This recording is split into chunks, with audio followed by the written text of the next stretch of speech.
Happy Holi दोस्तों। सबसे पहले तो मैं आपको माँ शारदे कोचिंग की तरफ से सभी मित्रों, भाइयों, बहनों एवं छात्रों को होली की ढेर सारी शुभकामना देता हूँ। जैसे कि आज हम सभी जानते हैं कि होली का यह पर्व हर वर्ष मनाया जाता है, लेकिन इस शब्द की उत्पत्ति हुई कैसे यह जान लेते हैं दोस्तों। हालांकि होली शब्द की उत्पत्ति होलिका से हुई है।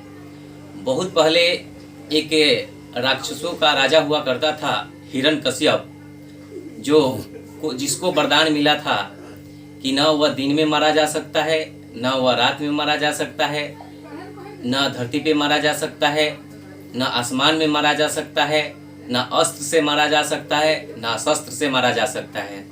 उसे इस प्रकार का वरदान मिला था जिसको उससे काफ़ी घमंड था। वह इस वरदान को पाकर लोगों में भय समा दिया करता था। अर्थात वह सभी लोगों को घूम घूम कर कहा करता था कि आप लोग देवताओं की पूजा न करें बल्कि हमारी पूजा करें। इससे यह लगातार चलता रहा और बहुत दिनों के बाद उसके परिवार में मतलब उसी का एक औलाद हुआ जिसका नाम था प्रहलाद। वह शुरू से ही विष्णु भगवान को मानता था और विष्णु भगवान को पूजा किया करता था, जो देखकर हिरण्यकश्यप को बहुत बुरा लगता था, क्योंकि वह सोचता था कि पूरी दुनिया हमें पूजता है और मेरा ही बेटा विष्णु भगवान को पूजता है।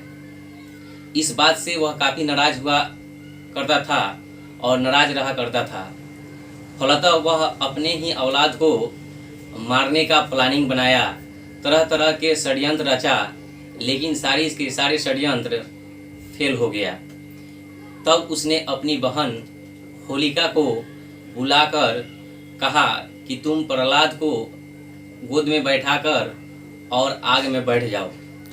तो इस पर होलिका ने अपने प्रहलाद को गोद में बैठाकर और उसने स्वयं एक चादर ओढ़ लिया और आग में बैठ गई। लेकिन प्रहलाद को तो विष्णु भगवान की वरदान मिली हुई थी। फलतः होलिका वहां जल गई और प्रहलाद ज्यों का त्यों बच गया, जिससे यह प्रमाणित हुआ कि सत्य पे असत्य पे सत्य की विजयी हुई। तब से हम लोग होली का त्यौहार मनाते हैं। फलतः अब यहाँ बात उठती है कि ये रंगों का त्यौहार कैसे मनाया जाता है।